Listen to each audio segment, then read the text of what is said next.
Hello everyone, welcome to Byju's government exam preparation. समाचार पत्र विश्लेषण की हमारी जो सीरीज़ है उसमें आज हम 1 अक्टूबर 2020 के समाचार पत्र का विश्लेषण करेंगे। इस सीरीज़ में हम यूपीएससी परीक्षा की दृष्टि से द हिंदू समाचार पत्र का विश्लेषण करते हैं और ये देखते हैं कि समाचार पत्र में जो समाचार आए हैं वो आपकी यूपीएससी की दृष्टि से किस प्रकार से महत्वपूर्ण हो सकते हैं और उनसे प्रारंभिक परीक्षा या मुख्य परीक्षा में किस प्रकार से प्रश्न पूछे जा सकते हैं। तो इसमें जो क्वेश्चंस दिए गए हैं आप उनका आंसर लिखने की भी इसके साथ में कोशिश कीजिएगा। तो चलिए शुरुआत करते हैं।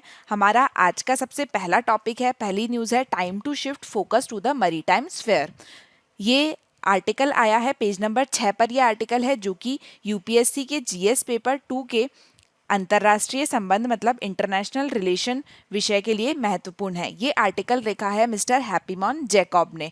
ये जो आर्टिकल है इसमें ये बताया गया है कि इंडिया को अपना फोकस जो है, अपना ध्यान जो है वो महाद्वीपीय बाउंड्री, कॉन्टिनेंटल टेरिटरी जो है उससे हटाकर मैरीटाइम बाउंड्री मतलब समुद्र की जो रेखा है, समुद्र का जो स्थान है, मुख्य रूप से इंडो पैसिफिक क्षेत्र, वहां पर अपना ध्यान केंद्रित करना चाहिए। तो इसके बारे में यहाँ पर डिटेल में ये बताया गया है कि किस प्रकार से भारत का जो महाद्वीपीय दृष्टिकोण है वो अब अस्तित्व खो रहा है और अपना, और किस तरीके से ये जो इंडो पैसिफिक रीजन है यहाँ पर ध्यान केंद्रित करने से भारत को फायदा हो सकता है और ये ध्यान किस प्रकार से केंद्रित किया जा सकता है, ये सभी चीज़ें इस एडिटोरियल में बताई गई है। तो चलिए शुरुआत करते हैं। इसमें सबसे पहले ये बोला गया है कि भारत एक ऐसा देश है जो कि परंपरागत रूप से युद्ध का समय हो या फिर शांति का समय हो, अपना जो मुख्य फोकस है वो महाद्वीपीय दृष्टिकोण पे रखता है।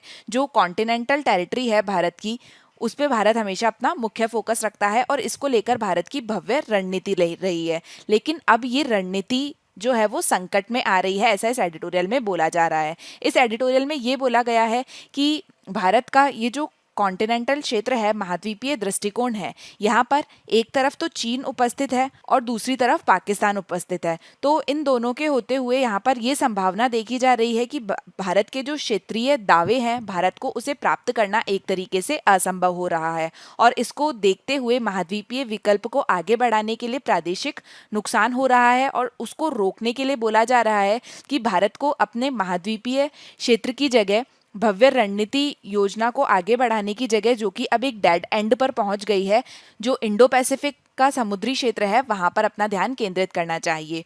तो सबसे पहले अगर हम भारत की महाद्वीपीय रणनीति की बात करें तो उसके संबंध में ये बोला जा रहा है कि भारत का ये जो क्षेत्र है जो कि महाद्वीपीय क्षेत्र है, जिसकी सीमा जो है वो कॉन्टिनेंट में है, तो उसमें भारत की सीमा एक तरफ है चीन से और एक तरफ है पाकिस्तान से। चीन के संबंध में ये बोला जा रहा है कि चीन के द्वारा सीमाओं को पुश किया जा रहा है। हम काफ़ी समय से देख रहे हैं भारत चीन के बीच में सीमा विवाद चल रहा है और बीजिंग जो कि चीन की राजधानी है, उनके द्वारा अभी सीमा गतिरोध को किसी भी तरीके से ये नहीं देखा जा रहा कि समाप्त किया जाए या फिर मार्च 2020 जब से भारत चीन का विवाद जो है वो पुनः शुरू हुआ, उससे पहले की जो यथास्थिति थी, चीन वापस उसे बहाल करने में, वापस वैसा करने का बिल्कुल भी इच्छुक नहीं दिख रहा है।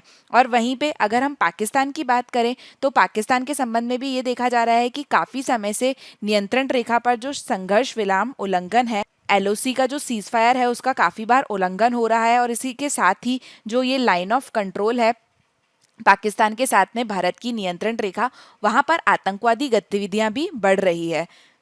और इसके साथ ही अगर हम भारत और चीन दोनों की बात करें तो ये बोला जा रहा है कि भारत और चीन के बीच में ये जो लाइन ऑफ एक्चुअल कंट्रोल है, एलएसी, वो पहले काफ़ी शांतिपूर्ण थी, लेकिन अब ये बोला जा रहा है कि शांतिपूर्ण एलओसी एक पूर्व की बात हो गई है, एक अतीत की बात हो गई है और अब चीन के द्वारा इस शांति को बहाल नहीं किया जा रहा है। और वहीं पे अक्सई चिन्ह है, अक्सई चिन्ह के लिए बोला जाता है कि ये भारत का भाग है, लेकिन इस पर पाकिस्तान ने युद्ध में अपना कब्जा कर लिया था। भारत कोशिश करता है कि इस अक्सई चिन्ह के भाग को वापस प्राप्त कर सके, लेकिन अभी जो सीमा में गतिविधियां चल रही है पाकिस्तान के द्वारा, उसके होते हुए अब ये लगभग असंभव सा हो गया है कि भारत उस स्थान को पुनः प्राप्त कर सके। और इसके साथ में ही इसके अलावा ये देखा जा रहा है कि और अन्य भाग पर भी चीन अपने क्षेत्रीय दावे बढ़ा रहा है और इसके साथ ही चीन के द्वारा काफ़ी आक्रामक कार्यान्वयन किया जा रहा है, काफ़ी अग्रेसिव कार्य किया जा रहा है। इसके साथ ही अभी भारत चीन के बीच में जो सीमा विवाद चल रहा है, उसमें ये देखा गया कि भारत और चीन के बीच की जो रेड लाइन है, जो लाल रेखा है, चीन ने उसे भी पार कर लिया है और उसके बाद में वो भारत के स्थान पर घुस चुका है। और अब भारत और चीन के बीच की जो स्थिति है एलएसी पर वो पहले जैसी नहीं रही है। वहीं पे एलएसी जो है, जो कि आप देख सकते हैं कि एक प्रकार से हिमालय के भाग में स्थित है, तो यहाँ पर ठंड काफ़ी तेज़ पड़ती है। और अभी जब हम देख रहे हैं कि ठंड का समय आने वाला है, तो भारत और चीन जो कि दोनों एशियाई दिग्गज हैं, वो इस हिमालय की सीमा में एकदम कड़वी ठंड में एक दूसरे का सामना करेंगे। यहाँ पर जो स्थान है वहाँ पर सर्दियों में देखा जाता है कि पारा कभी कभी -35 डिग्री सेल्सियस तक पहुँच जाता है। और ऐसे समय में खासकर भारत के लिए, भारत के जो सैनिक हैं उनके लिए इस स्थिति का सामना करना काफ़ी मुश्किल होता है। वहीं पे अगर हम पाकिस्तान की यहाँ पर बात करें, तो पाकिस्तान में हम जो देख रहे हैं कि एक तो एलओसी पर जो संघर्ष विराम उल्लंघन है उससे बार बार तोड़ा जाता है, और इसके साथ ही 2019 में जब जम्मू कश्मीर की स्थिति में परिवर्तन किया गया था भारत के द्वारा, जब जम्मू कश्मीर को 2 यूनियन टेरिटरीज में विभाजित कर दिया गया, तो उस समय ये देखा कि इस स्थिति में बदलाव को लेकर पाकिस्तान खुश नहीं था। और उसके कुछ समय बाद में पाकिस्तान ने क्या किया कि अपना जो राजनीतिक नक्शा है, पॉलिटिकल मैप है, उसे परिवर्तित कर दिया। और उस पॉलिटिकल मैप में ये देखा गया कि उसने जम्मू कश्मीर के कई स्थान को पाकिस्तान का बताया, जिसके बाद में भारत और पाकिस्तान के बीच का जो विवाद है वो कश्मीर को लेकर और भी ज़्यादा उग्र हो गया। तो इस तरीके से हम ये भी देख सकते हैं कि पाकिस्तान और चीन, ये जो दोनों हैं, इन दोनों की एक मिलीभगत है, और ये दोनों मिलीभगत करके भू राजनीतिक रूप से भारत के खिलाफ कार्य कर रहे हैं। लेकिन ये कोई नई घटना नहीं है कि भारत की पाकिस्तान और चीन जो है वो रणनीतिक रूप से एक दूसरे का साथ दे रहे हैं। ऐसा पहले भी हुआ है, लेकिन इसको लेकर इनकी जो मिलीभगत है, उसको लेकर इनकी आगे की क्या मंशा है, वो अगर इस क्षेत्र में किसी तरीके का युद्ध होता है या और किसी तरीके की गतिविधि होती है, तो वो भविष्य में उससे पता चलेगी। इसके साथ ही यहाँ पर जो अफगानिस्तान है, कॉन्टिनेंटल क्षेत्र जो है भारत का, वहाँ पर अफगानिस्तान में भी स्थिति में काफ़ी परिवर्तन हुआ है। तो अफगानिस्तान के संबंध में ये बोला जाता है कि 1990 के दशक में अफगानिस्तान की जो स्थिति थी और आज की जो स्थिति है वो काफ़ी ज़्यादा अलग है। लेकिन जैसे 1990 के दशक में भारत वहाँ पर एक कोई विशेष भाग नहीं लेता था, वैसे अभी भी ये देखा जा रहा है कि भारत की स्थिति अफगानिस्तान में कमज़ोर हो रही है। अफगानिस्तान में ये देखा गया कि एक तो यहाँ पर जो यूएन की उपस्थिति थी वो ख़त्म हो गई है, और इसके साथ ही यहाँ पर ये देखा गया कि अफगानिस्तान में यूएन का प्रभाव कम हो रहा है, जिससे नई दिल्ली को भी अर्थात भारत को भी काफ़ी नुकसान हो रहा है। इसके साथ ही यहाँ पे देखा गया कि तालिबान की यहाँ से वापसी हो चुकी है। पहले तालिबान यहाँ का एक मुख्य आतंकी संगठन माना जाता था, लेकिन अब यहाँ पर एक पीस डील हुई है। इसके बाद में तालिबान को आउटकास्टेड नहीं माना जा रहा है, तालिबान को आतंकी संगठन नहीं माना जा रहा है, बल्कि ये माना जा रहा है कि अगर अफगानिस्तान में जो विभिन्न आतंकी गतिविधियां होती है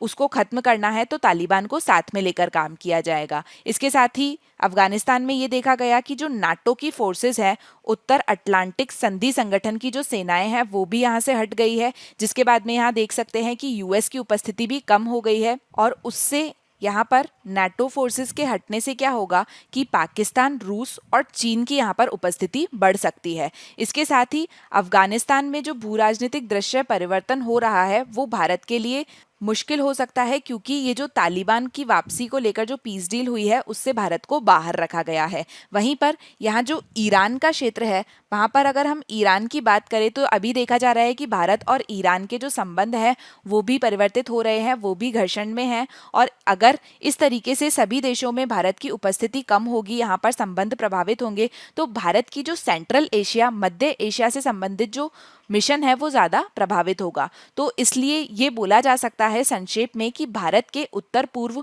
मतलब इस स्थान पर और उत्तर पश्चिम यहाँ पर मतलब जहाँ पर चीन है उस स्थान पर जो भू राजनीतिक क्षेत्र है उसका जो रास्ता है वो भारत के लिए अब खत्म सा होता दिख रहा है। तो इसी को देखते हुए ये बोला जा रहा है कि भारत का जो फोकस है वो समुद्री रणनीति बनाने पर होना चाहिए। ये भारत के आसपास का समुद्री क्षेत्र है जिसे मुख्य रूप से इंडो पैसिफिक रीजन बोला जा रहा है। ये इंडियन ओशन है और ये पैसिफिक ओशन है और ये पूरा क्षेत्र को बोला जाता है इंडो पैसिफिक रीजन। तो बोला जा रहा है कि यहाँ पर भारत को अपनी उपस्थिति को बढ़ाना चाहिए। इसके साथ ही अगर महाद्वीपीय रणनीति की बात करें तो इसको सुलझाने के लिए बोला जा रहा है कि ज़्यादा से ज़्यादा भारत अगर कुछ नटक्रैकर स्थिति को तोड़ने की तलाश कर रहा है, ऐसी कोशिश कर रहा है कि यहाँ पर स्थिति बेहतर की जाए, तो भारत अपना जो पाकिस्तान का फ्रंट है, जिसे इस एडिटोरियल में बोला जा रहा है कि ये सबसे कमज़ोर स्थान है जहाँ पर भारत कार्य कर सकता है, और इसके लिए बोला जा रहा है कि भारत का जो मौजूदा सैन्य तंत्र है डीजीएमओ उस हॉटलाइन को सक्रिय करके नियंत्रण रेखा पर लाइन ऑफ कंट्रोल पर सामान्य स्थिति का सामान्य तरीका बनाना पाकिस्तान के मोर्चे पर निपटने के लिए एक तरीका हो सकता है। लेकिन पाकिस्तान का जो फ्रंट है, पाकिस्तान का जो मोर्चा है, उस पर कार्य करने के लिए राजनीतिक इच्छा शक्ति की काफ़ी ज़्यादा आवश्यक है, और जब तक राजनीतिक इच्छा शक्ति नहीं होगी तब तक स्थिति में परिवर्तन नहीं होगा। वहीं पर अगर हम समुद्री रणनीति की बात करें, अगर समुद्री रणनीति अपनाई जाती है तो स्पष्ट हो जाता है कि नई दिल्ली के महाद्वीपीय क्षेत्र पर अत्यधिक ध्यान केंद्रित किया है भारत ने हमेशा से। लेकिन स्वतंत्रता के समय से ही ये देखा गया कि यहाँ पर ध्यान केंद्रित करने के बावजूद भी जब चीन से भारत का युद्ध हुआ तो उसमें भारत की हार हुई थी। और अभी तक ये देखा गया कि भारत ने इतनी बार अपना जो ये महाद्वीपीय क्षेत्र है इस पर अपना ध्यान केंद्रित किया है, लेकिन उससे भारत को कोई बहुत ज़्यादा लाभ नहीं हुआ है। लेकिन वहीं पे ये बोला जा रहा है कि भारत अगर अपना ध्यान महाद्वीपीय क्षेत्र से स्थानांतरित करके समुद्री क्षेत्र पर करता है तो भारत को उससे काफ़ी लाभ हो सकता है। तो इसके संबंध में ये बोला गया है कि भारत ने अपना पहला कदम बढ़ा लिया है अपना ध्यान समुद्री क्षेत्र की ओर केंद्रित करने के लिए, और वो पहला कदम बोला जा रहा है अप्रैल 2019 में भारत प्रशांत से निपटने के लिए विदेश मंत्रालय में एक नया विभाग बनाया गया है। और इस विभाग बनाने के बाद में इस ओर भारत की सोच की शुरुआत हो चुकी है, और अब इस दिशा में व्यवहारिक होने की आवश्यकता है और तेजी से उभरती हुई जो वास्तविकता है उनसे तालमेल रखने की और नए अवसरों का यहाँ पर उपयोग करने की आवश्यकता है। इसके बाद में समुद्री क्षेत्र के लिए ये बोला जा रहा है कि महाद्वीपीय जो क्षेत्र है उसके विपरीत समुद्री क्षेत्र जो है वहाँ पर भारत एक बड़ी शक्ति है, विशेष रूप से इंडो पैसिफिक की जो अवधारणा है उसके आगमन के साथ में। जब से इंडो पैसिफिक की अवधारणा का आगमन हुआ है उसके बाद में भारत के लिए बोला जा सकता है कि यहाँ पर विशेष शक्ति है, क्योंकि आप इस स्थान पर देख सकते हैं कि यहाँ पर अगर भारत की उपस्थिति की बात करें तो भारत की उपस्थिति यहाँ पर अफ्रीका से है, और ये जो इंडो पैसिफिक का क्षेत्र है ये काफ़ी बड़ा है, और ये इधर अमेरिका तक यहाँ पर भारत की उपस्थिति है, और उस पूरे क्षेत्र में भारत जो है वो एकदम बीच में स्थित है। तो भारत की जो इम्पोर्टेंस है वो यहाँ पर काफ़ी बढ़ जाती है। दूसरा ये है कि इस महाद्वीपीय क्षेत्र के विपरीत जो समुद्री क्षेत्र है वहाँ पर भारत एक बड़ी शक्ति इसलिए भी है क्योंकि यहाँ पर जो महाद्वीपीय क्षेत्र है यहाँ पर अगर हम यूएसए की बात करें या फिर हम यूरोप की बात करें तो उनका कोई विशेष ध्यान नहीं है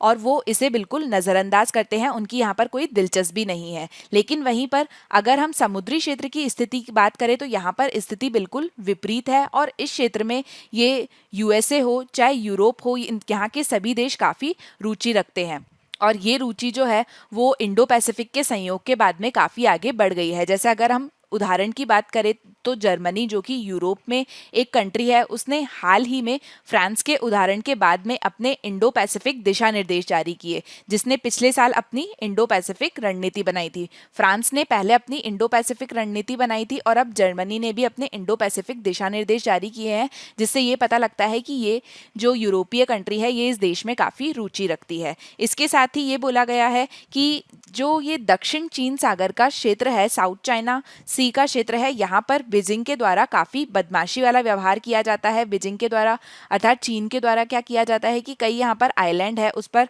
अपना हक बताया जाता है, और इसके साथ ही ये देखा जाता है कि इस क्षेत्र में चीन के द्वारा जो कार्य किया जाता है उसको लेकर यूरो अमेरिकी शक्तियाँ जो है, मतलब यूरोप की और अमेरिका की जो कंट्रीज़ है, इसके साथ ही ऑस्ट्रेलिया, जापान, इसके सहित और भी यहाँ के जो और अन्य कई क्षेत्र हैं जैसे फिलीपींस हो गया, वियतनाम हो गया, ये सभी इससे प्रभावित रहते हैं, और ये इस क्षेत्र में चीन की जो एक पक्षीयता है उसको खत्म करना चाहते हैं और जो स्थिति है उसको पहले जैसा बेहतर बनाना चाहते हैं। तो इस प्रकार से अगर भारत अपना ध्यान समुद्री शक्ति की ओर बढ़ाता है तो भारत अपने प्रभाव को यहाँ पर बढ़ाने और क्षेत्र में चीनी महत्वाकांक्षाओं को संभावित जांच करने का एक अनूठा अवसर प्रदान कर सकता है। इसके साथ ही कई कारणों के कारण समुद्री भव्य रणनीति जो है वो भारत के लाभ के लिए काम करेगी, जो कि अभी तक महाद्वीपीय दुविधा से जूझ रहा है। भारत अगर समुद्री क्षेत्र में अपना ध्यान फोकस करता है तो ये भारत के लिए काफ़ी अच्छा हो सकता है, क्योंकि महाद्वीपीय क्षेत्र में ऐसा कुछ नहीं है, लेकिन अगर समुद्री क्षेत्र में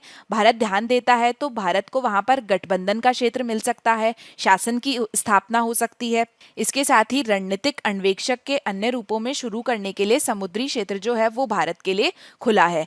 इसके अलावा अगर समुद्री क्षेत्र में भारत के द्वारा कार्य किया जाता है तो भारत जो है वो चीन के व्यापार को प्रभावित कर सकता है, क्योंकि ये एक बहुत ही इम्पॉर्टेंट ट्रेडिंग रूट है जहाँ से व्यापार होता है। तो अगर भारत अपना आधिपत्य इस स्थान पर स्थापित करता है तो भारत चीन के जो रूट हैं उन्हें प्रभावित कर सकता है, जिससे भारत चीन के व्यापार को प्रभावित कर सकता है। और व्यापार जो है वो आज के समय में किसी भी अर्थव्यवस्था के लिए बहुत अहम पहलू है। इसके साथ ही भारत समुद्री मार्गों के माध्यम से वहाँ के समुद्री मार्ग और वहाँ की जो जटिल भू राजनीति है, जियोपॉलिटिक्स है, उसके माध्यम से इस स्थानों को प्रभावित कर सकता है, जिससे समुद्री व्यापार बाधित हो सकता है। इसके अलावा हिमालय में चीन का पूर्व मूल्यांकन करने या न करने की एक पुनरीक्षित भारतीय भव्य समुद्री रणनीति जो है वो यहाँ पर हो सकती है।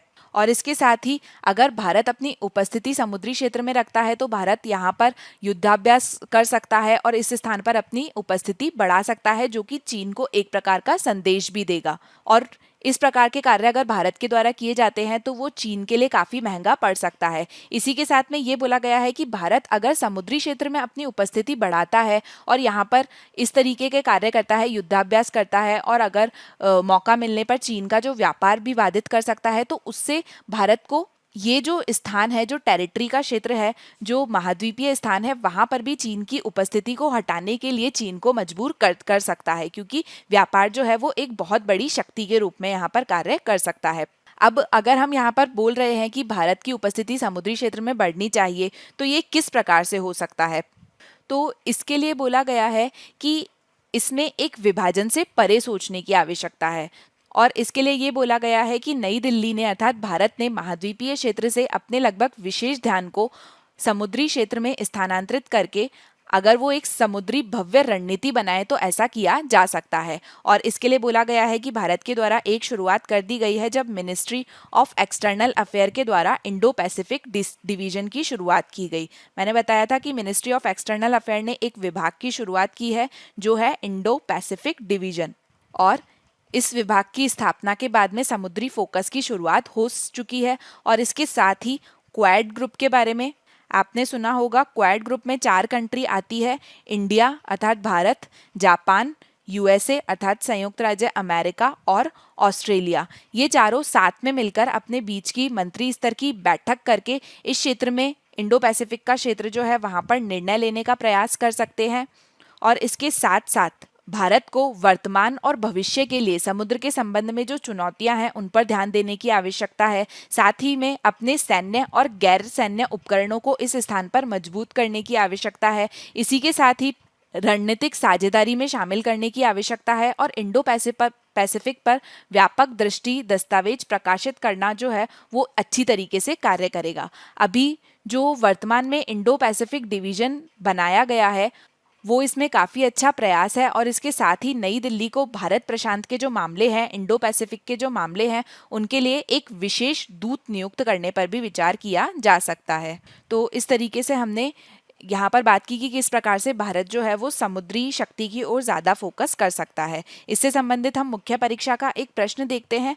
भारत को अपने सैन्य और गैर सैन्य उपकरणों को मजबूत करना है, अपने रणनीतिक साझेदारों को शामिल करना है और अपनी महाद्वीपीय सीमाओं को दूर करने के लिए समुद्री क्षेत्र पर एक व्यापक दृष्टि दस्तावेज प्रकाशित करना है। चर्चा कीजिए। तो इसमें यही बात की जा रही है कि किस प्रकार से भारत की जो महाद्वीपीय सीमाएं हैं, जो कॉन्टिनेंटल बॉर्डर पे भारत की जो लिमिट है उसको दूर करने के लिए भारत समुद्री क्षेत्र में किस प्रकार से प्रयास कर सकता है और भारत के लिए वो कैसे महत्वपूर्ण हो सकते हैं। तो इस प्रश्न का उत्तर आपको 250 शब्दों में लिखना है। यहाँ पर हमने अभी जो भी डिस्कस किया वही आपको अपने आंसर में लिखना है। इसके बाद में हम चलते हैं नेक्स्ट एडिटोरियल की तरफ। नेक्स्ट एडिटोरियल पेज नंबर 6 पर प्रकाशित हुआ है, जो कि लिखा गया है विजय गोखले के द्वारा। इनने क्वाड ग्रुपिंग के बारे में चर्चा की है। ये एडिटोरियल जीएस पेपर 2 के इंटरनेशनल रिलेशन अर्थात अंतर्राष्ट्रीय संबंध विषय के लिए महत्वपूर्ण है।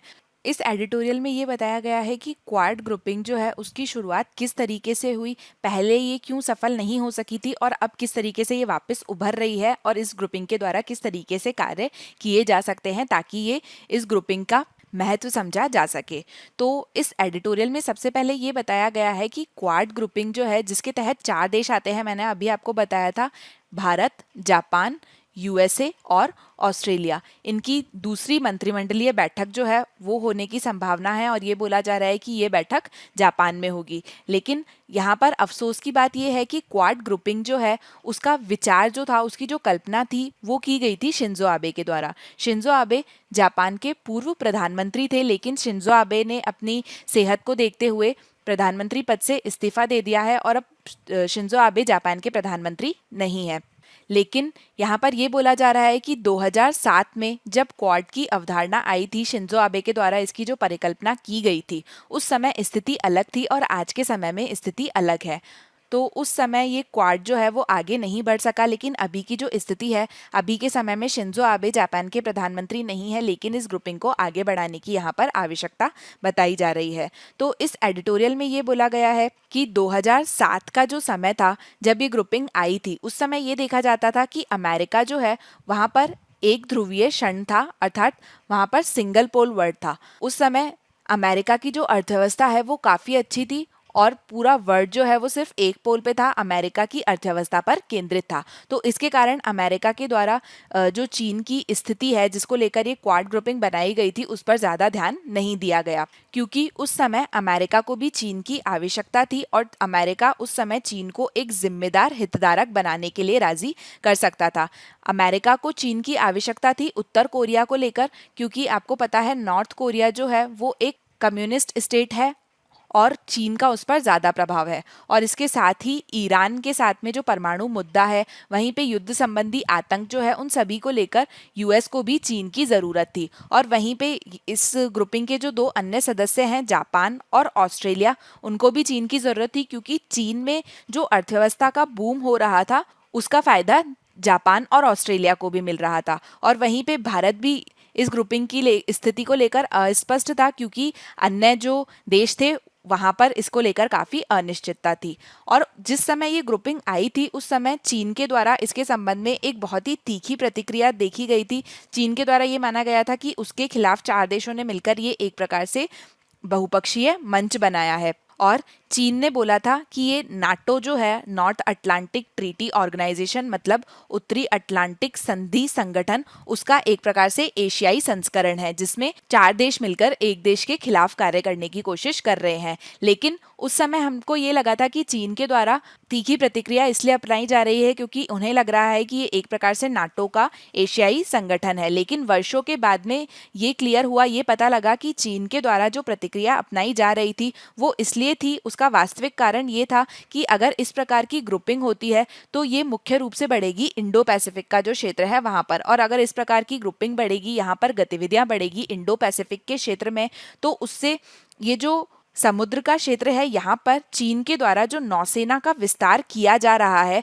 उसके अंदर चीन के द्वारा जो यहाँ पर बेस बनाए गए हैं, चीन की जो योजनाएं बनाई गई है वो इनके रडार में आ जाएगी और चीन की योजनाओं के बारे में इन अन्य देशों को भी पता लग जाएगा और चीन इन योजनाओं से बाहर हो जाएगा। इसके कारण चीन के द्वारा काफी तीखी प्रतिक्रिया उस समय अपनाई गई थी और उस समय ये देखा गया कि इन सभी के चलते, जो मैंने अभी आपको कारण बताए कि अमेरिका उस समय ज्यादा निश्चित नहीं था, ऐसे ही जापान और ऑस्ट्रेलिया भी निश्चित नहीं थे, तो इसको देखते हुए क्वाड जो है वो आगे नहीं बढ़ा और क्वाड जो 1.0 था उसका विस्तार नहीं हुआ और ये वहीं समाप्त हो गया। और इसके समाप्त होने से क्या हुआ कि चीन ने अपना हाथ प्रकट करने के लिए एक विश्वास हासिल कर लिया और उसके बाद में चीन के द्वारा क्या किया गया कि ये जो साउथ चाइना सी का रीजन है, दक्षिण चीन सागर का क्षेत्र है, यहाँ पर अपनी 9 डैश लाइन उसको लेकर नए दावे करना शुरू कर दिया। 9 डैश लाइन आपसे प्रारंभिक परीक्षा में पूछा जा सकता है किससे संबंधित है, तो ये चीन से संबंधित है। और इसके बाद में चीन के द्वारा इस क्षेत्र में युद्धपोत निर्माण की गतिविधि शुरू की गई। यहाँ पर जिबूती में चीन के द्वारा बेस बनाया गया, जो कि चीन का पहला विदेशी आधार था। इसके साथ ही ये जो मलक्का स्ट्रेट है, मलक्का जल मरुमंडल है, इसके परे जो हिंद महासागर है उसकी सतह और उपसतह के वातावरण का पता लगाने की चीन के द्वारा यहाँ से व्यवस्थित रूप से शुरुआत की गई। और इन सभी गतिविधियों के बारे में वर्ष 2012 में एक central leading small group for protecting maritime right and interest के द्वारा संपादक एक रिपोर्ट थी, उसमें ये सभी चीज़ों के बारे में बताया गया था। और इस समय ये देखा गया था कि दक्षिण चीन सागर पर फिलीपींस के साथ में चीन का विवाद हुआ, जिस समय ये देखा गया कि चीन के द्वारा काफ़ी गलत रवैया यहाँ पर अपनाया जा रहा था। और इसके साथ ही यहाँ पर कई आइलैंड है, वहाँ पर उनके द्वारा सैन्यीकरण किया जा रहा था, यहाँ पर सैन्य बेस बनाए जा रहे थे चीन के द्वारा। और अब जब स्थिति जो है उस समय से बिल्कुल बदल गई है, तो अब ये क्वाड ग्रुपिंग जो है वो एक बार फिर से पिक्चर में आ गई है, एक बार फिर से इसे दूसरा मौका दिया जा रहा है, जिसमें ये चारों देश एक साथ मिलकर कार्य कर रहे हैं। तो इसमें बोला जा रहा है कि आज की दुनिया में ये जो क्वाड ग्रुपिंग है ये अलग होगी और इनके द्वारा यहाँ पर कार्य करने की मुख्य रूप से आवश्यकता है। तो क्वाड ग्रुपिंग को लेकर ये बोला जा रहा है कि चीन के बारे में हम जैसे सभी जानते हैं कि ये अधिकार व्याप्ति में कुशल है। अधिकार व्याप्ति का मतलब है कि चीन के द्वारा क्या किया जाता है कि जापान के कुछ आइलैंड है उनके लिए ये बोल दिया जाता है कि ये आइलैंड जो है वो प्राचीन काल से हमारे हैं। इसी के साथ तरीके से और दूसरे आइलैंड के लिए चीन के द्वारा बोल दिया जाता है, जैसे अभी चीन के द्वारा पैंगोंग लेक को लेकर वहां पर अपना अधिकार जताया जा रहा है। तो इस प्रकार से अधिकार व्याप्ति का कार्य चीन के द्वारा काफी किया जाता है और इसी तरीके के कार्य को लेकर चीन काफी कुशल है। तो ये जो ग्रुपिंग है ये इंडो पैसिफिक की दृष्टि से क्वाड को भ्रमित करने तथा तथाकथित चाइना कंटेंट की जो थ्योरी है उसको जोड़ने का चीन अभी भी प्रयास कर सकता है, लेकिन क्वाड ग्रुपिंग को इन चीन के प्रयासों से बचना चाहिए और क्वाड राष्ट्रों को बेहतर तरीके से समझने की जरूरत है कि इंडो पैसिफिक का जो विजन है ये एक अतिव्यापी रूपरेखा है। इंडो पैसिफिक का जो रीजन है इसे सिर्फ चीन से नहीं बल्कि उससे आगे बढ़कर भी देखना चाहिए और यहाँ पर पारदर्शी तरीके से चर्चा करने की आवश्यकता है। क्षेत्र में इंडो पैसिफिक रीजन में वृद्धि करने का उद्देश्य जो है वो आर्थिक और सुरक्षा के हितों को आगे बढ़ाना होना चाहिए। दूसरी ओर ये जो क्वाड है ये एक प्रकार से बहुपक्षीय तंत्र है, इसमें बहुत सारे देश हैं, तो ये विशिष्ट मामलों की रुचि भी साझा कर सकते हैं और ये चीन से आगे बढ़कर और कई मामलों में भी कार्य कर सकते हैं। तो अगर क्वाड के लिए ये बोला जाता है कि ये एक बहुपक्षीय तंत्र है और इसके द्वारा मतलब एक देश के अलावा एक देश के खिलाफ कार्य करने के अलावा और कुछ नहीं किया जा सकता है, तो ये गलत है। ऐसा सिर्फ क्वाड एक ग्रुपिंग नहीं है जो इस तरीके का बहुपक्षीय तंत्र है, लेकिन इसके अलावा अगर देखा जाए तो 2016 में चीन ने अफगानिस्तान, पाकिस्तान और तजाकिस्तान के साथ में मिलकर एक चतुर्मुख सहयोग किया था और समन्वय तंत्र की स्थापना की थी। और हाल ही में अगर हम देखें तो चीन के द्वारा पाकिस्तान, अफगानिस्तान और नेपाल के साथ मिलकर भी ग्रुपिंग बनाई जा रही है।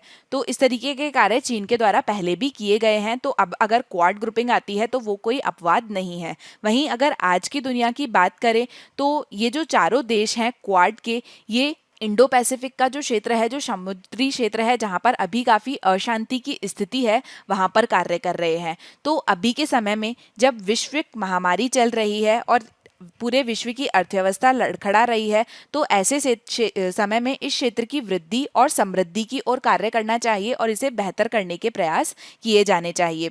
यहाँ पर बोला गया है कि सभी चारों देशों में चीन के बारे में सार्वजनिक राय जो है वो 2007 में जो थी उससे अब काफ़ी अलग है और बैठक का तथ्य जो है, अब जो बैठक होने जा रही है जापान में क्वाड की, उसका तथ्य चीन को ये संकेत देगा कि अब जो चीन का आक्रामक व्यवहार है उसके कारण ये तंत्र अब अपनी पटरी से नहीं उतरेगा। पहले देखा गया कि चीन के द्वारा जो आक्रामक व्यवहार किया गया था उसके कारण ये ग्रुपिंग आगे नहीं बढ़ पाई, लेकिन अब ऐसा नहीं होगा। अब इस ग्रुपिंग के द्वारा कार्य किया जाएगा और आगामी मंत्री स्तरीय बैठक जो है उस विचार को परिभाषित करने और भविष्य के मार्ग का चार्ट बनाने का एक अवसर है। और इसे ये समझना चाहिए क्वाड को कि अगर चीन के द्वारा अनावश्यक तरीके से इन्हें उकसाया जाता है तो उससे बचा जाना चाहिए और इस ग्रुपिंग का मकसद केवल अपने लाभ के लिए और चीन को नाराज करना नहीं होना चाहिए, लेकिन कई दूसरे स्थान पर भी इन्हें कार्य करना चाहिए। जैसे कि 31 अगस्त को US India strategic partnership forum जो था उसने एक संबोधन में कहा था कि यूएस के उप सचिव स्टीफन बेजुअन ने ये सुनिश्चित करने की बात की है कि सभी देश समान गति से आगे बढ़ रहे हैं और ये एक महत्वपूर्ण बयान है क्योंकि ये जो क्वाड जो कि एक बहुपक्षीय तंत्र है वो राष्ट्रीय हित की भी उसे सेवा करनी चाहिए, उसको नेशनल इंटरेस्ट में भी कार्य करने चाहिए। और उन्होंने ये भी सुझाव दिया कि भविष्य में ये जो क्वाड ग्रुपिंग है इसमें अन्य देशों को भी शामिल किया जाएगा, अन्य देशों को भी इसके अंतर्गत आमंत्रित किया है। और ये जो बात की गई है ये स्वागत योग्य है क्योंकि अगर हम यहाँ पर बात करें तो भारत प्रशांत का जो क्षेत्र है, इंडो पैसिफिक का जो क्षेत्र है, उसमें जापान, ऑस्ट्रेलिया, यूएस और भारत के अलावा और भी कई अन्य देश हैं जो कि इस क्षेत्र में महत्वपूर्ण भागीदारी निभाएंगे। तो अगर इस ग्रुपिंग में और अन्य देशों को आमंत्रित किया जाता है तो ये बहुत अच्छा कदम होगा, क्योंकि इस प्रकार का कार्य करने से इस ग्रुपिंग की जो आउटरीच है, जो पहुंच है, वो बढ़ेगी। और इस पहुंच के बढ़ने से क्या होगा कि इनके द्वारा मानवीय सहायता दी जा सकेगी। जो समुद्री क्षेत्र है वहां पर इस प्रकार से समुद्र में कोई आपदा आती है, कोई साइक्लोन आता है या अन्य गतिविधि होती है, तो वहां पर राहत देने के लिए सामूहिक प्रयास किए जा सकेंगे। और इसके साथ ही यहाँ पर ये एक सकारात्मक एजेंडा के लिए कार्य कर सकते हैं। इसके साथ ही यहाँ पर कार्य करने के लिए किस चीज़ की आवश्यकता है, किस बिंदु की आवश्यकता है, उसकी खोज की जा सकती है। यहाँ पर बचाव के कार्य किए जा सकते हैं। साथ ही एंटी पायरेसी ऑपरेशन के लिए किए जा सकते हैं। एंटी पायरेसी ऑपरेशन क्या होता है कि समुद्री डकैत तो बहुत होते हैं, समुद्र के जो व्यापार किया जाता है उसमें शिप को लूट लिया जाता है, तो उस पायरेसी से बचने के संबंध में जो ऑपरेशंस हैं वो किए जा सकते हैं। और उसके लिए शिपिंग की निगरानी को लेकर जलवायु कमजोर राज्य जो हैं, समुद्री क्षेत्र में आपको पता है कि कई छोटे छोटे ऐसे आइलैंड होते हैं और ये जलवायु से सबसे ज़्यादा प्रभावित होंगे, क्योंकि जलवायु परिवर्तन से क्या हो रहा है कि ग्लेशियर पिघल रहे हैं और समुद्र का पानी बढ़ रहा है। तो ये देश सबसे पहले वहाँ पर डूबेंगे। तो इनके लिए कार्य करने और इसके साथ ही ये जो समुद्री क्षेत्र है यहाँ पर कनेक्टिविटी बढ़ाने के लिए इस ग्रुपिंग के द्वारा कार्य किया जा सकता है। साथ ही यहाँ पर बुनियादी ढांचा जो है, इंफ्रास्ट्रक्चर जो है, उसको बढ़ाने के लिए और उसमें सहायता प्रदान करने के लिए कार्य किया जा सकता है। और साथ ही यहाँ के जो लिटोरल स्टेट है, इंडो पैसिफिक क्षेत्र के जो स्टेट हैं जो यहाँ पर एक महत्वपूर्ण भूमिका निभा सकते हैं, ये उनके लिए एक प्रकार का आश्वासन देगा कि क्वाड जो है वो क्षेत्रीय लाभ के लिए कार्य कर रहा है। और साथ ही चीनी आरोपों से ये किसी तरीके का सैन्य गठबंधन नहीं है। चीन के द्वारा आरोप लगाए जाते हैं कि क्वाड एक प्रकार से इन चारों देशों के बीच का सैन्य गठबंधन है, लेकिन अगर इनके द्वारा इन सभी क्षेत्र में कार्य किए जाते हैं तो चीन के आरोपों को ये कम कर देंगे। और इसके साथ में इसमें दूसरे जो राज्य हैं, जो स्टेक होल्डर्स हैं, उनकी उपस्थिति भी देखी जा सकती है। इसी के साथ में अगर हम हिंद महासागर के जो तटवर्ती राज्य हैं, जो ये छोटे छोटे देश हैं हिंद महासागर के, इनकी आउटरीच है वहाँ पर ये विशेष रूप से महत्वपूर्ण है, क्योंकि कुछ तिमाहियों की रिपोर्ट ये बताती है कि भारत किसी भी तरह पहुंच से इनकार करके या बुनियादी ढांचे का निर्माण करने की यहाँ पर मांग कर रहा है, जो कि हिंद महासागर के माध्यम से अतिरिक्त क्षेत्र में जो वैध आंदोलन है उसको बढ़ा सके। और यहाँ पर अगर किसी दूसरे राज्य के द्वारा, जैसे चीन के द्वारा, अपनी उपस्थिति को बढ़ाया जाता है तो भारत उसका अच्छे से जवाब दे सके। इसके बाद में हम इसके संबंध में एक प्रश्न देखते हैं प्रारंभिक परीक्षा के संबंध में। तो हमने स्ट्रेट ऑफ मलक्का अर्थात मलक्का जल मरुमध्य के बारे में बात की थी कि चीन के द्वारा वहां पर अपनी उपस्थिति बढ़ाई जा रही है और ये एक विशेष स्थान है ट्रेड के लिए, व्यापार के लिए। तो इसके संबंध में निम्नलिखित कथनों पर विचार कीजिए। मलक्का जल मरुमंडल जो है वो अंडमान सागर अर्थात जो हिंद सागर है और दक्षिण चीन सागर जो कि प्रशांत महासागर में आता है, उन दोनों को जोड़ता है। तो पहला स्टेटमेंट सही है। यहाँ पर हमने देखा था स्ट्रेट ऑफ मलक्का, तो ये पैसिफिक ओशन अर्थात प्रशांत सागर और इंडियन ओशन मतलब हिंद महासागर, दोनों को एक तरीके से जोड़ता है। इसके बाद में सिंगापुर जो कि दुनिया का सबसे महत्वपूर्ण बंदरगाहों में से एक है, वहां पर ये एक स्ट्रेट के दक्षिण छोर पर स्थित है। सिंगापुर जो है वो स्ट्रेट ऑफ मलक्का के दक्षिण छोर पर स्थित है। तो दूसरा स्टेटमेंट भी सही है। सही उत्तर हो जाएगा आपका सी। इसके बाद में हम चलते हैं हमारे अगले आर्टिकल की तरफ, जो कि पेज नंबर 7 पर प्रकाशित हुआ है, इन वन लैंग्वेज इनफ। तो ये हमारे जीएस पेपर 2 के पॉलिटी विषय और लैंग्वेज रिलेटेड इशू से संबंधित जो विषय है उसके लिए महत्वपूर्ण है। तो इस एडिटोरियल में, इस आर्टिकल में ये बताया गया है कि किस प्रकार से जो हिंदी है, जिसे बोला जाता है कि राष्ट्रीय भाषा बनाया जाना चाहिए, उसके बारे में यहाँ पर चर्चा की है। तो यहाँ पर उदाहरण दिया है इंडोनेशिया का। तो इंडोनेशिया के संबंध में ये बोला गया है कि इंडोनेशिया पहले डच के शासन में था। जैसे भारत में ब्रिटेन का शासन था, वैसे इंडोनेशिया में पहले डच का शासन था। और वहाँ का शासन समाप्त होने के बाद में जब इंडोनेशिया को स्वतंत्रता मिली तो इंडोनेशिया ने अपनी भाषा के संबंध में ये फैसला किया कि जो मलय भाषा है उसका एक सुधारित संस्करण होगा, जिस सुधारित संस्करण का नाम रखा गया बाहास इंडोनेशिया। मतलब मलय भाषा को सुधार कर एक नई भाषा बनाई गई जिसका नाम रखा गया बाहासा इंडोनेशिया। और इस भाषा को इंडोनेशिया ने अपनी आधिकारिक भाषा बनाया था स्वतंत्रता के बाद में। मलय जो है अर्थात इंडोनेशिया जो है वो व्यापार और अन्य आदान प्रदान के लिए एक लुंगुआ फ्रैंका के लिए समुद्री दक्षिण पूर्व एशिया में आवश्यकता के कारण मुख्य रूप से विकसित हुआ है। और ये जो इंडोनेशिया है यहाँ पर हजारों द्वीप है जहाँ पर सैकड़ों भाषाएं बोली जाती है और इन भाषाओं में इंडोनेशिया आता है, इसके साथ ही मलेशिया और सिंगापुर के जो आधुनिक राष्ट्र है वो भी शामिल है। लेकिन उनके द्वारा ये जो भाषा इंडोनेशिया एक जो सुधारित संस्करण था मलय का, उसे आधिकारिक भाषा बनाया गया। ये जो भाषा है ये व्याकरणीय रूप से सरल है, गैर पदानुक्रमित है और साथ ही ये किसी भी अन्य क्षेत्रीय भाषा की तुलना में इसे सीखना सरल है और मलय ने इसे संचार की एक स्वीकृत भाषा बन गई। तो इससे क्या हुआ कि ये जो भाषा है भाषा इंडोनेशिया, इसमें 300 से अधिक नृजातीय समूहों को एक साथ लाने का लक्ष्य था। तो इंडोनेशिया के द्वारा क्या किया गया कि यहाँ पर जो 300 से अधिक भाषाएं बोली जाती है उनमें से किसी एक भाषा को आधिकारिक भाषा न बनाकर एक नई भाषा को आधिकारिक भाषा बनाया, जिससे क्या हुआ कि स्वतंत्रता की शुरुआत में ये नहीं देखा गया कि किसी एक जाति की भाषा किसी दूसरी जाति की भाषा पर सौंप दी गई। तो इससे ये देखा गया कि स्वतंत्रता की शुरुआत से इंडोनेशिया ने असमानता जो है वहां पर उसके कारण जो परिणाम हो सकते हैं उससे बचने के लिए इस तरीके को पहचाना और उससे एक प्रमुख जातीय समूह की भाषा को लागू करने की संभावना थी उस समय। लेकिन ये जो नई भाषा लाई गई उनके द्वारा उससे उन्हें काफी फायदा मिला। वहीं पे अगर हम भारत की बात करें तो भारत में क्या हुआ था कि जब संविधान बन रहा था तो संविधान सभा में भाषा को लेकर बहस हुई और संविधान का जो मसौदा तैयार करना शुरू किया गया था तो राष्ट्रभाषा को अपनाने को लेकर एक मुद्दा था, वो हल नहीं हो सका। राष्ट्रभाषा को अपनाने को लेकर ये बोला जा रहा था कि जिस भाषा में संविधान लिखा जाना था और जिस भाषा में संविधान सभा की कार्यवाही होनी थी उस पर मुख्य प्रश्नों को बिल को लेकर बहस हुई थी। तो एक तरफ ये देखा गया कि जो हिंदी भाषी प्रांत थे वहाँ के जो सदस्य थे वो हिंदी का समर्थन कर रहे थे और हिंदी समर्थन को संशोधित करना चाहते थे और उनके द्वारा ये बोला जा रहा था कि जो हिंदी है वो भारत की एकमात्र राष्ट्रीय भाषा होनी चाहिए और उसे अपनाया जाना चाहिए। मसौदा तैयार करने वाले जो लोग हिंदुस्तानी नहीं जानते थे उन्हें भारत में रहने का अधिकार नहीं है, ऐसा भी संविधान सभा में बोला गया था और ये बातें संविधान बनाने के लिए सदन में मौजूद हुई थी और उस समय ये बात की गई थी। लेकिन वहीं पे दक्षिण भारत से जो विधानसभा के सदस्य थे उनका ये कहना था कि अगर हम हिंदी सीखने के लिए मजबूर होते हैं तो हम शायद इस उम्र में नहीं कर पाएंगे। वहाँ पर जो सदस्य थे वो उम्र में काफ़ी बड़े थे और उनके द्वारा ये बोला गया कि अब अगर हमें हिंदी सीखने पर मजबूर किया जाता है तो हम इस उम्र में वो नहीं कर पाएंगे और हम ऐसा करने के लिए तैयार भी नहीं होंगे, क्योंकि ये ऐसा हमारे से ज़बरदस्ती कराया जा रहा है और एक प्रकार से ये हमको बाधा दी जा रही है।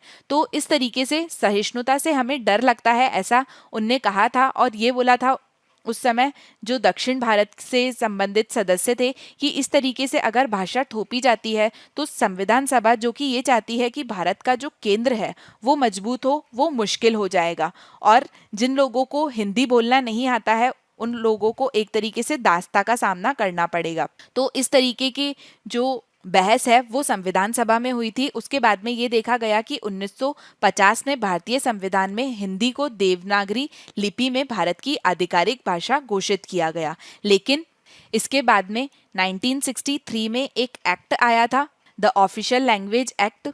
हिंदी लागू करने के लिए जो व्यापक एक तरीके से प्रतिरोध देखा जा रहा था उसके चलते ये एक्ट आया था। तो जब हिंदी को आधिकारिक भाषा के रूप में अपनाया गया तो काफ़ी अन्य राज्यों में उसका प्रतिरोध किया गया था, जिसमें मुख्य रूप से तमिलनाडु थे जहाँ के लोगों को हिंदी बोलना नहीं आता था। उसके बाद में 1963 में आधिकारिक भाषा अधिनियम लाया गया और उसके बाद में आधिकारिक उद्देश्यों के लिए अंग्रेजी को निरंतर उपयोग करने के लिए बोला गया। उस समय ये बोला गया कि आधिकारिक कार्यों के लिए अंग्रेजी का उपयोग भी किया जा सकता है। इसके बाद में 1965 में क्या हुआ, अंग्रेजी के उपयोग के साथ साथ राज्य सरकारों के लिए अपनी पसंद की भाषा उपयोग करने की उनको स्वीकृति दे दी गई। और जब 1965 में राज्य सरकारों को अपनी पसंद की भाषा उपयोग करने की स्वीकृति दे दी गई आधिकारिक कार्यों के लिए, तो उसके बाद में क्या हुआ कि हिंदी जो है वो केवल एक केंद्र सरकार की कामकाजी भाषा बनकर रह गई। राज्यों में उसका उपयोग ज़्यादा नहीं हुआ और ये देखा गया कि जो गैर हिंदी राज्य भाषा थे उनके द्वारा अपनी भाषा का आधिकारिक रूप से उपयोग किया जाने लगा। लेकिन इसके बाद भी केंद्र सरकार की जो संस्थाएं हैं उनने गैर हिंदी भाषी राज्यों में हिंदी के प्रसार को प्रोत्साहित करने के लिए संवैधानिक निर्देश बरकरार रखे और ये कोशिश की कि गैर हिंदी राज्यों में हिंदी को बढ़ावा दिया जाए। उसके बाद में क्या हुआ कि आईटी का क्षेत्र बढ़ गया, निर्माण संबंधी जो क्षेत्र बढ़ गया और अन्य क्षेत्र बढ़ गए, और उन क्षेत्रों में ये था कि गैर हिंदी बोलने वाले जो लोग थे, मतलब जो नॉर्थ इंडिया के लोग थे, उनको नौकरियां ज़्यादा मिलने लगी और वो नौकरी जो मिलती थी वो दक्षिण के क्षेत्रों में मिलती थी। तो इस तरीके से जो नॉर्थ इंडियंस थे वो दक्षिण के क्षेत्र में जाने लगे। अब उनके दक्षिण के क्षेत्र में जाने से क्या हुआ कि वो अपने साथ में अपनी भाषाएं और बोली लेकर गए और उनके द्वारा अपनी भाषा और बोली अर्थात जो मुख्य रूप से हिंदी थी वो बोली जाती थी। वहीं पे दूसरी भाषाओं को बोलने वाले राज्यों में इनका प्रवासन हुआ और उसके बाद में जनगणना में ये पाया गया कि हिंदी सबसे तेजी से बढ़ने वाली भाषा बन गई। और जनगणना में बाद में ये देखा गया कि तमिलनाडु में 10 साल की अवधि में ही ऐसा हो गया कि वहाँ पर हिंदी बोलने वालों की संख्या काफ़ी ज़्यादा बढ़ गई और ये देखा गया कि वहाँ पर हिंदी बोलने वालों की संख्या लगभग तमिलनाडु में दुगनी हो गई, क्योंकि एक तो वहाँ पर माइग्रेशन हो रहा था, प्रवासी जा रहे थे हिंदी भाषी, और दूसरा उन हिंदी भाषियों से वार्तालाप करने के लिए, व्यवसाय के लिए और अन्य गतिविधियों के लिए जो तमिल बोलने वाले लोग थे उनको भी उत्तर देने के लिए हिंदी में उनसे बातचीत करनी शुरू हुई, जिससे कि वो हिंदी बोलना धीरे धीरे सीख गए। तो इस तरीके से यहाँ पर बोला जा रहा है कि जिस तरीके से हिंदी भाषा बढ़ रही है और दूसरी भाषा जो कम हो रही है हिंदी भाषा के बढ़ने के कारण, तो वो एक तरीके से भाषा का नुकसान है और उस भाषा के अंतर्गत जो जीवन जीने का तरीका है उसको परिवर्तित कर देगा। तो ये बोला गया कि 2001 में जो जनगणना हुई थी उस जनगणना के अनुसार ये बोला गया कि भारत में कुल 30 भाषाएं ऐसी है जिसको 1 मिलियन से अधिक लोग बोलते हैं। भारत में ऐसी 30 भाषाएं हैं जिसको बोलने वालों की संख्या 1 मिलियन से अधिक है। इसके अलावा भी भारत में कई भाषाएं हैं जो कि कुछ कुछ जातियों के द्वारा, जनजातियों के द्वारा बोली जाती है, लेकिन 30 भाषा मुख्य रूप से ऐसी है जो 1 मिलियन से ज़्यादा लोग बोलते हैं। और इनमें से केवल 22 भाषाएं ऐसी है जिसे हमारे संविधान में 8वीं अनुसूची में सूचीबद्ध किया गया है, जिन्हें हम शेड्यूल्ड लैंग्वेजेस बोलते हैं। कई भाषाएं ऐसी है जिन्हें इन सूची से बाहर रखा गया, हालांकि वो इस सूची में शामिल होने के योग्य है, जिसमें आती है तुलु।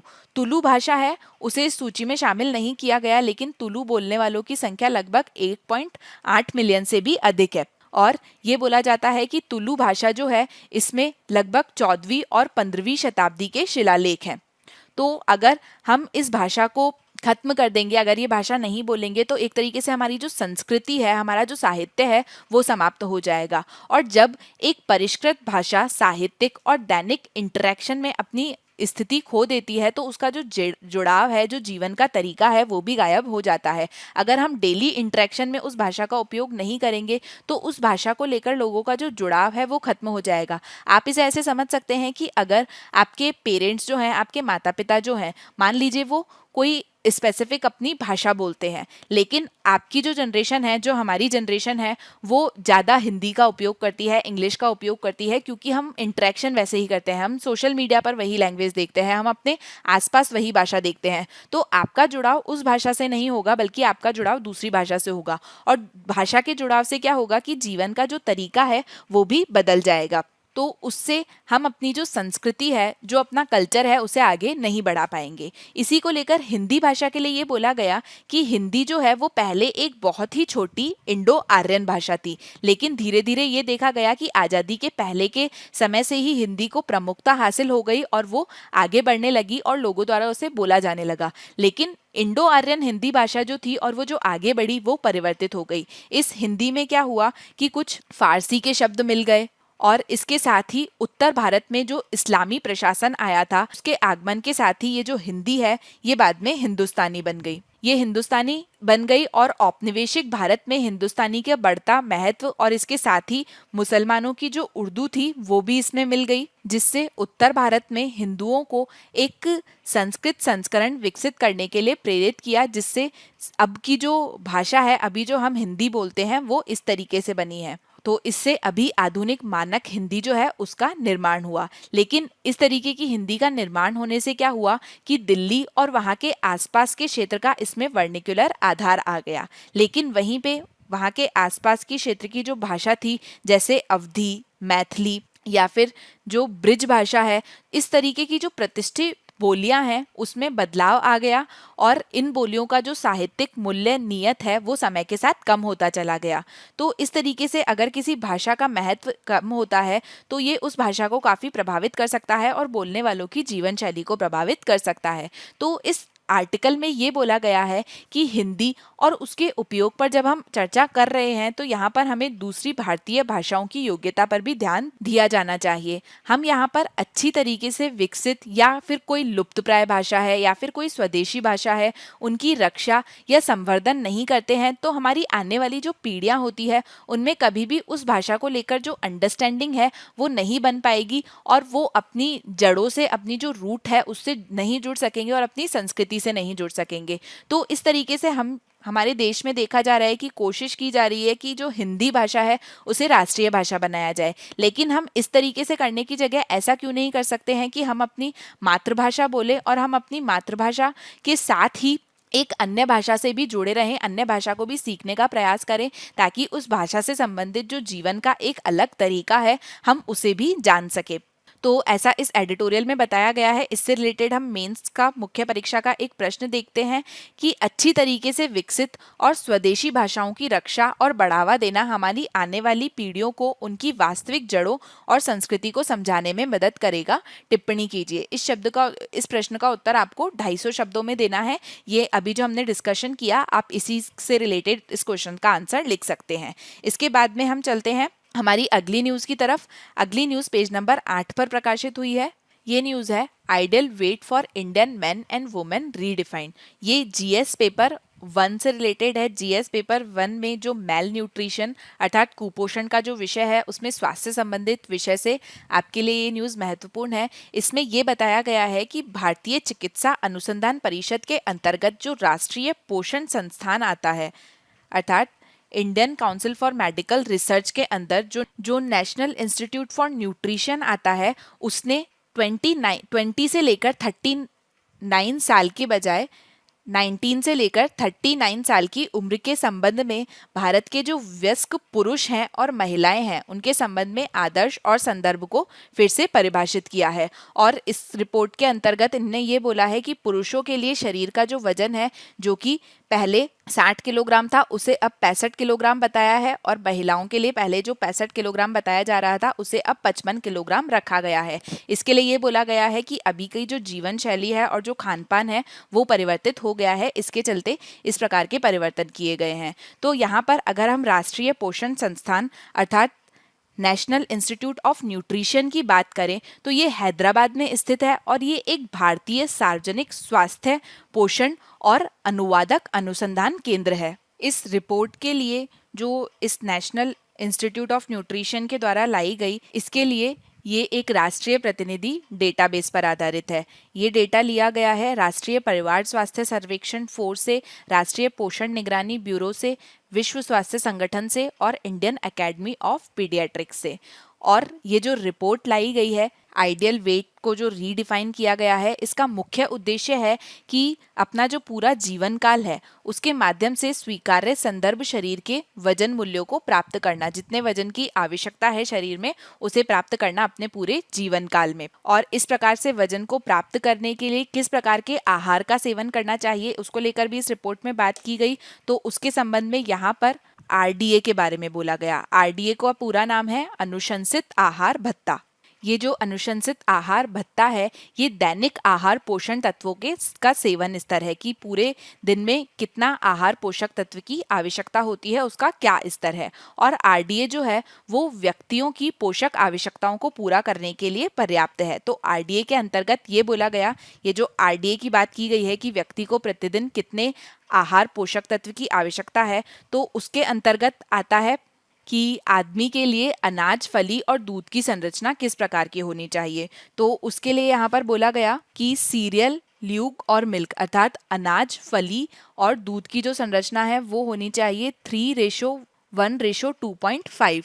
और इसके साथ ही दैनिक प्रोटीन की जो आवश्यकता है उसके लिए दिए गए कम लागत वाली खिड़की के भीतर के पहले 11:1:3 बोला गया उसे। साथ ही इसके द्वारा बिल्कुल गति नहीं की जाती है, बिल्कुल कार्य नहीं किया जाता है। किसी के द्वारा काफ़ी ज़्यादा कार्य किया जाता है और किसी के द्वारा मध्यम लेवल का कार्य किया जाता है। तो उनके कार्य के अनुसार उनके शरीर में वसा की आवश्यकता कितनी है वो है 25 ग्राम जिनके द्वारा बिल्कुल कार्य नहीं किया जा सकता है, 30 ग्राम जिनके द्वारा कम कार्य किया जाता है और 50 ग्राम जिनके द्वारा ज़्यादा कार्य किया जाता है। ये है पुरुषों के लिए। वहीं स्त्रियों के लिए ये है 20 ग्राम, 25 ग्राम और 30 ग्राम। इसी के साथ में पहली बार ऐसा हुआ है कि इसके अंतर्गत इन्होंने फाइबर की सिफारिश की गई कि हमारे शरीर में प्रतिदिन कितने फाइबर की आवश्यकता है, और उसके लिए बोला गया कि 2000 किलो कैलोरी अगर ली जाती है तो उसके लिए 40 ग्राम उसके अंतर्गत फाइबर का स्तर सुनिश्चित सेवन किया जाना चाहिए।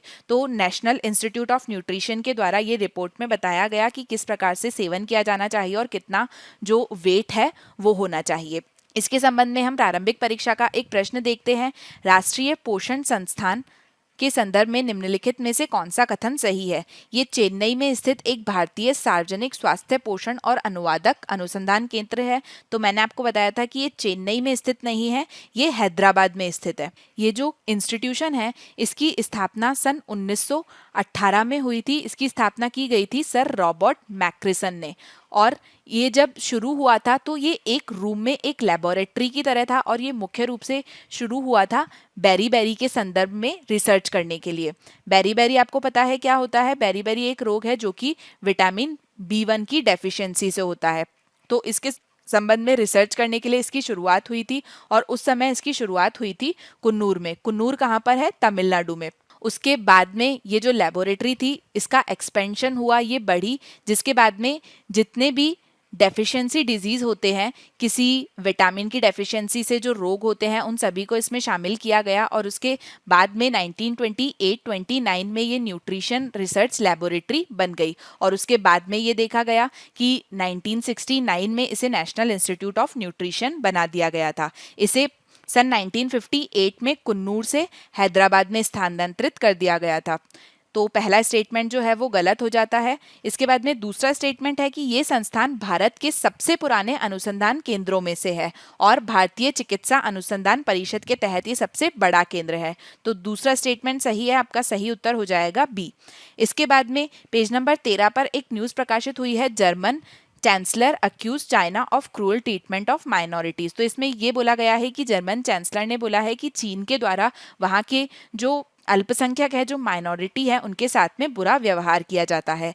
तो इसमें इनके द्वारा बात की गई है उइगर मुस्लिम जो हैं उनकी भी। तो उइगर मुस्लिम जो हैं वो चाइना का जो जिनजियांग प्रोविंस है वहाँ पर एक अल्पसंख्यक है। तो इनके संबंध में हम प्रारंभिक परीक्षा का एक प्रश्न देखते हैं। उइगर के संबंध में निम्नलिखित कथनों पर विचार कीजिए।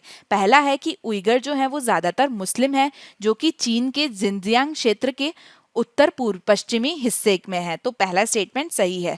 दूसरा है कि ये जो उइगर मुस्लिम हैं ये खुद को सांस्कृतिक और जातीय रूप से मध्य एशियाई देशों, सेंट्रल एशियाई कंट्रीज के करीब देखते हैं और इनकी जो भाषा है वो तुर्की के समान है। तो दूसरा स्टेटमेंट भी सही है। तीसरा है कि हाल ही के दशकों में ये देखा गया कि जिनजियांग के में जो हान चीनी है, हान चीनी जो है वो चीन का एक जातीय बहुमत है। यहाँ पर सबसे ज़्यादा जो जाति है वो हान चीनी की है। वो बड़े पैमाने पर इस जिनजियांग प्रोविंस में प्रवासन कर रहे हैं और इनके प्रवासन के कारण यहाँ पे रहने वाले जो उइगर है उनको ये लगता है कि उनकी संस्कृति और आजीविका खतरे में है। तो तीसरा स्टेटमेंट भी सही है। तो सही उत्तर हो जाएगा इसका डी, उपरोक्त सभी। इसके बाद में हमारी अगली न्यूज़ है जो कि पेज नंबर 14 पर प्रकाशित हुई है। इस न्यूज़ में बात की गई है करंट अकाउंट सरप्लस की। तो यहाँ पर ये बताया गया है कि भारत का जो करंट अकाउंट सरप्लस है वो बढ़ रहा है लॉकडाउन के कारण। तो इससे संबंधित हम एक प्रारंभिक परीक्षा का प्रश्न देखते हैं कि करंट अकाउंट सरप्लस वास्तव में होता क्या है। चालू खाता अधिशेष से आप क्या समझते हैं? निम्नलिखित कथनों पर विचार कीजिए। तो पहला है कि चालू खाता अधिशेष मतलब करंट अकाउंट सरप्लस का मतलब है कि किसी देश के पास में माल और सेवाओं के आयात से अधिक निर्यात है। मतलब कोई देश जो है वो एक्सपोर्ट ज़्यादा कर रहा है और इंपोर्ट कम कर रहा है। तो ये बिल्कुल सही है, पहला स्टेटमेंट सही है। तो अभी के समय में क्या देखा जा रहा है कि लॉकडाउन के चलते भारत में हमेशा ये देखा जाता था कि करंट अकाउंट डेफिसिट रहता था, मतलब चालू खाता कभी भी अधिशेष नहीं रहता था बल्कि कम रहता था। लेकिन अभी लॉकडाउन के चलते भारत के द्वारा इंपोर्ट कम हो गया लेकिन भारत का जो एक्सपोर्ट है वो बढ़ गया, जिससे भारत को करंट अकाउंट सरप्लस मिलने लग गया। और अब देखा जा रहा है कि ये जो भारत का करंट अकाउंट सरप्लस है ये काफ़ी ज़्यादा बढ़ गया है। तो पहला स्टेटमेंट सही है। दूसरा है कि चालू खाता अधिशेष अर्थात करंट अकाउंट सरप्लस कम घरेलू मांग को इंगित कर सकते हैं और मंदी के कारण आयात में गिरावट का परिणाम हो सकते हैं। तो दूसरा स्टेटमेंट भी सही है। करंट अकाउंट अगर सरप्लस है, मतलब अगर एक्सपोर्ट बढ़ रहा है और इंपोर्ट कम हो रहा है, तो अगर इंपोर्ट कम हो रहा है तो इसका मतलब ये हो सकता है कि जो घरेलू मांग है वो कम है, इसलिए इंपोर्ट कम हो रहा है। और इसके साथ ही आयात में जो गिरावट है, इंपोर्ट में जो गिरावट है, वो ये भी बता सकती है कि देश में मंदी है, इसलिए इंपोर्ट नहीं हो रहा है। तो दूसरा स्टेटमेंट भी सही है। सही उत्तर हो जाएगा सी।